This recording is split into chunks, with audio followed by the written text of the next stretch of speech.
Wow, ang ganda naman ito. Anong lesson ka pa lang? Lesson 3. Naku, baka abutan ka nag-exam. Kailangan ko kasing gandahan, ma'am. Generous yung magbigay yung teacher namin sa science. Nakakaya naman kapag nagbibigyan kami ng mataas. Hindi naman pala maganda yung gawa namin.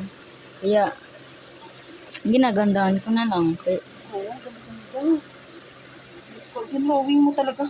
ginamit ko dyan, color pencil. Pati ball pen. Oo. Ay, naku sa akin.